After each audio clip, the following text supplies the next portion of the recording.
Hey guys, welcome to our second tutorial of Python, जिसमें हम सीखने वाले हैं डेटा को कैसे क्लीन करते हैं। ईडीए सीखने वाले हैं, मींस एक्सप्लोरेटरी डेटा एनालिसिस सीखने वाले हैं इस वीडियो में। जो प्रीवियस पार्ट 1 वीडियो था उसमें हमने सीखा है पाइथन कैसे इंस्टॉल करते हैं। देन हमने जो कोड के लिए यहाँ पे यूज कर रहे हैं, यहाँ पे जुपिटर नोटबुक यूज कर रहे हैं, उसका basic of Jupyter notebook and Jupyter notebook को कैसे इंस्टॉल करते हैं वो भी हमने पार्ट 1 में सीख लिया है। तो अगर अभी तक आप लोग ने पार्ट 1 नहीं देखा होगा, उसमें मैंने बेसिक्स चीजें बताई हुई है, डेटा टाइप्स, देन यहाँ पे लूप्स जो कि काफी इंपॉर्टेंट होते हैं एज अ डेटा एनालिटिक्स के लिए। ये बेसिक्स चीज आपको पता रहनी चाहिए, ठीक है। तो अगर अभी तक आपने नहीं देखा होगा तो वो भी आप लोग चेकआउट कर लीजिए, वो भी इम्पोर्टेंट है, ठीक है।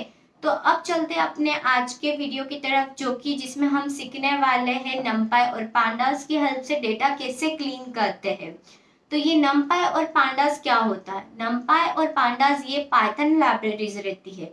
तो नमपाई यूज करते हैं वर्क करने के लिए, जो कि हम एरे पे वर्क करते हैं उसके लिए हम नमपाई यूज करते हैं।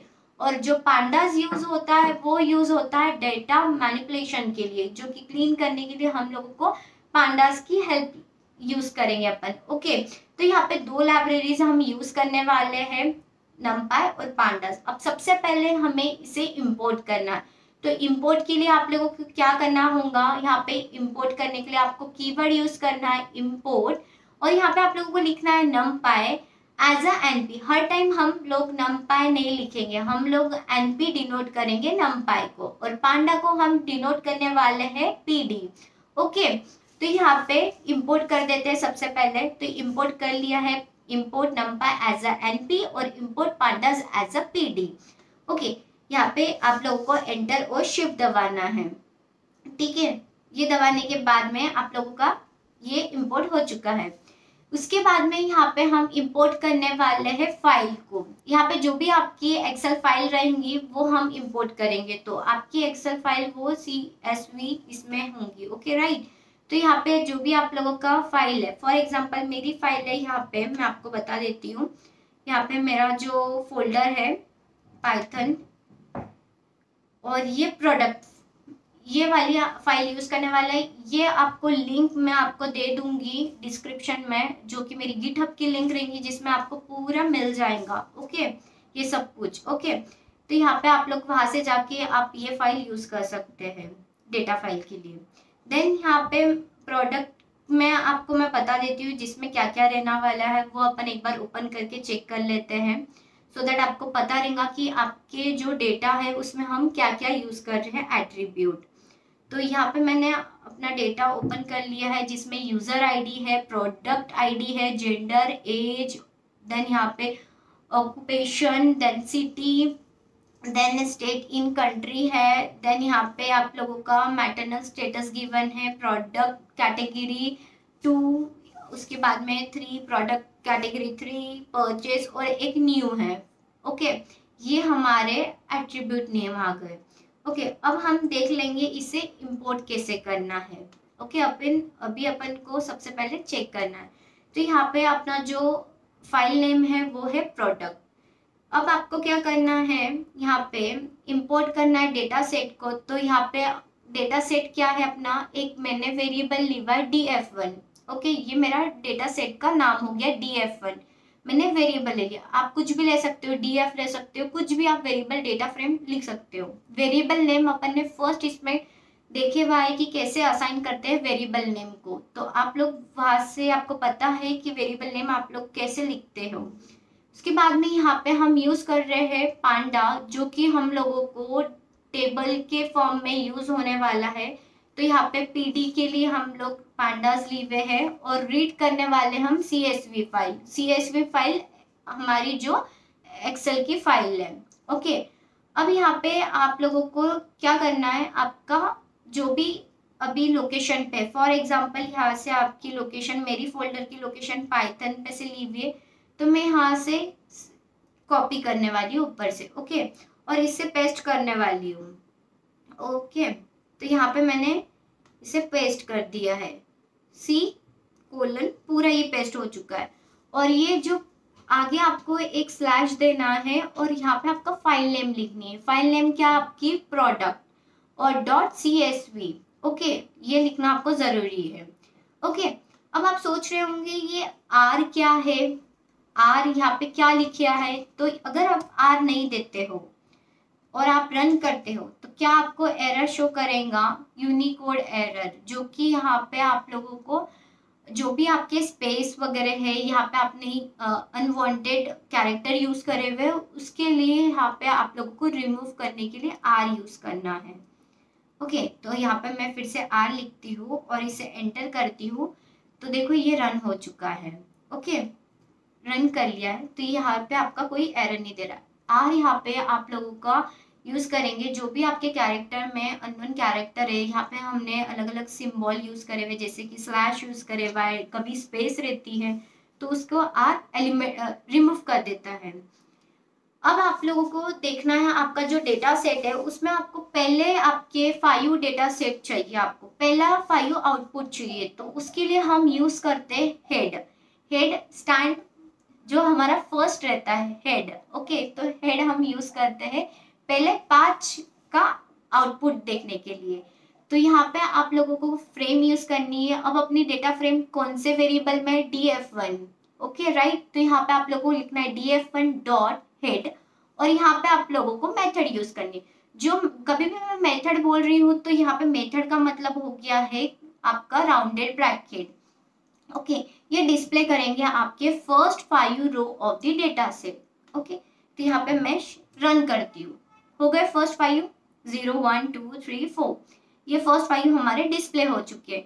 अब आपको फर्स्ट 5 नहीं चाहिए, आपको अगर लास्ट के 5 चाहिए तो उसके लिए हम यूज करेंगे टेल, जो कि आप लोगों का लास्ट के 5 डिस्प्ले करेंगे। तो यहाँ पे आपको सेम लिखना है df डॉट टेल मेथड, जो कि आप लोगों का डिस्प्ले करेंगे लास्ट के 5। ठीक है, यहाँ पे देखो। उसके बाद में अब मैं आपको बताती हूँ नेक्स्ट क्या है। अगर आप लोगों को इंफॉर्मेशन चेक करनी है या फिर डेटा टाइप चेक करना है, कोई मिसिंग वैल्यू है वो चेक करना है, तो उसके लिए हम यूज करते हैं इन्फो। इन्फो ये यूज होता है इंफॉर्मेशन के लिए। तो यहाँ पे जस्ट आपको इन्फो यूज करना है। सेम आपका जो डेटा फ्रेम है, डेटा फ्रेम लेना है df1 डॉट इन्फो और मेथड, जिससे आपको आपकी डेटा फ्रेम की इंफॉर्मेशन मिल जाएंगी। तो जैसे कि अपने को पता है अपना कौन से कॉलम है डेटा फ्रेम में, यूजर आईडी है, देन प्रोडक्ट आईडी है, जेंडर, एज, ये सब चीजें हैं। ओके, अब यहाँ पे नल वैल्यू आप देख सकते हो, नॉन नल। तो यहाँ पे देखो 0 है, मतलब न्यू में पूरा नल है। ओके, और फिर यहाँ पे डेटा टाइप्स पता चल रहे हैं। डेटा टाइप्स भी हमने प्रीवियस वीडियो में कवर करे हुए डेटा टाइप्स क्या होते हैं, तो मैं यहाँ पे अभी बताने नहीं वाली हूँ डेटा टाइप्स क्या है। आपको प्रीवियस वीडियो चेक करना पड़ेगा जिसमें हमने बेसिक देखे हुआ और एग्जाम्पल के थ्रू देखे हुए हैं। उसके बाद में आप लोगों को अब इन्फो पता चल गया है। अब डिस्क्राइब कीवर्ड यूज करते हैं जनरेट समरी के लिए, जो कि न्यूमेरिकल कॉलम्स के लिए। ओके, तो यहाँ पे अगर हम df1 डिस्क्राइब यूज कर रहे हैं तो यहाँ पे देखो, यहाँ पे डिस्प्ले हो रहे काउंट, मीन, स्टैंडर्ड, मीन, उसका जो भी आपकी न्यूमेरिकल वैल्यू है उसे वो कन्वर्ट कर दिया है मीन।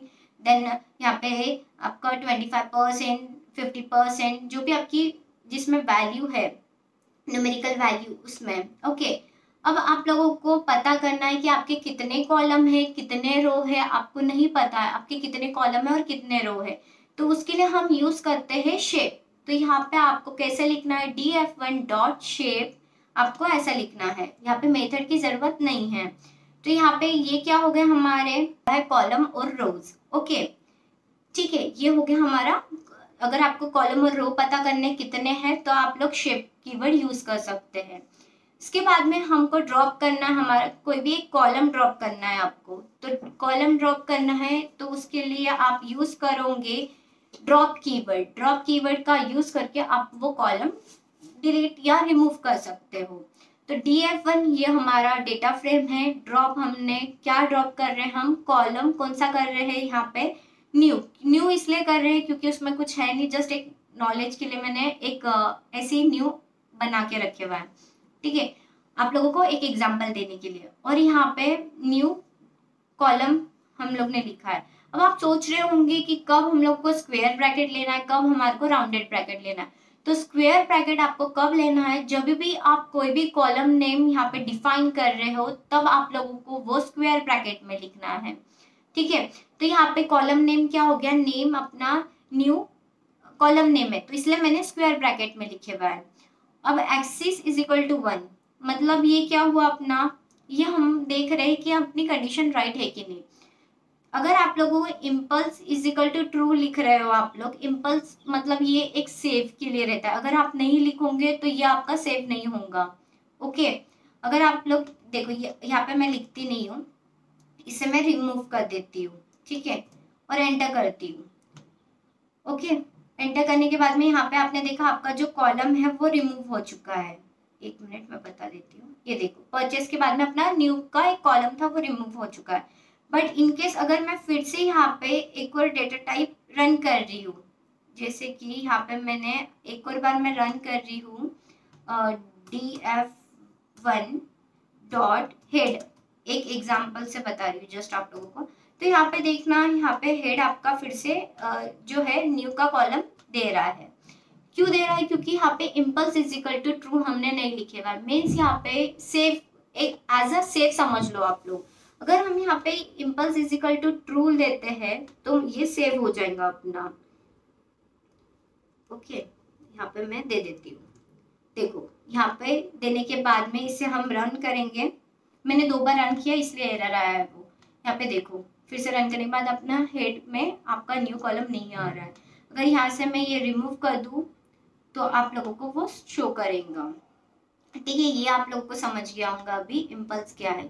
अब आप लोग सोच रहे होंगे कि एक्सेस इज इक्वल टू 1 क्या है। तो यहाँ पे कभी भी हम सेट करते हैं 1 पे तो वो इंडिकेट करता है कि operation should be perform along the column के लिए, और अगर 0 पे करेंगे तो वो इंडिकेट करेगा operation should be perform along the row, okay, of the data frame.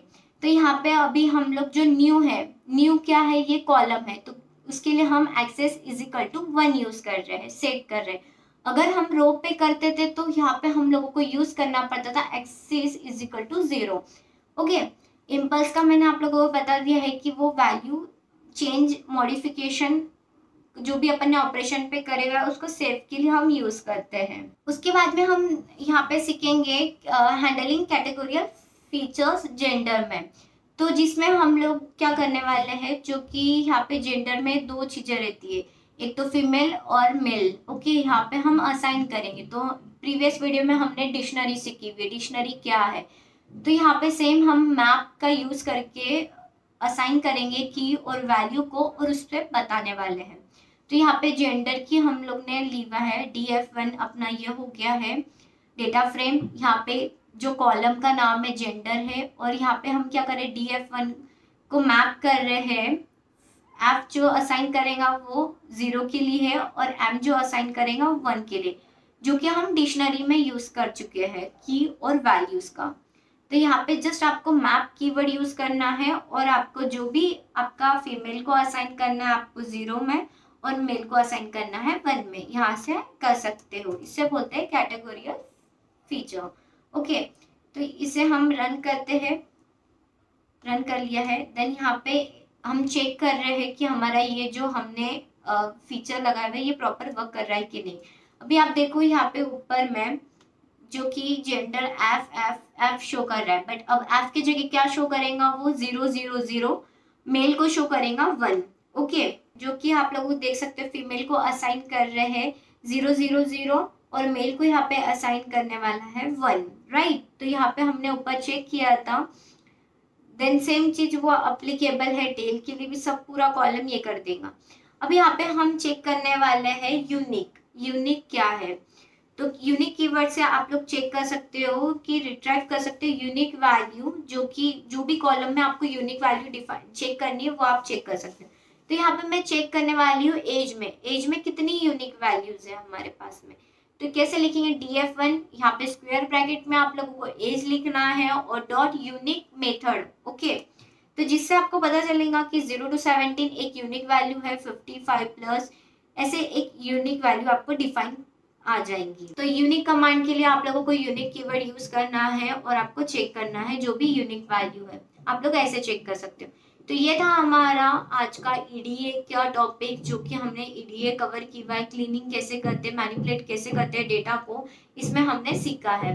तो अगर आप लोगों को वीडियो पसंद आया तो लाइक और अपने फ्रेंड्स को जरूर शेयर कीजिए। मिलते हैं हमारे थर्ड वीडियो में, जिसमें हम सीखने वाले हैं यहाँ पे चार्ट, जो कि आपको ग्राफ वगैरह में कैसे ग्राफ आप यहाँ पे प्लॉट कर सकते हो, डेटा में कैसे विजुअलाइज कर सकते हो। तो वो हमारा पार्ट 3 रहने वाला है।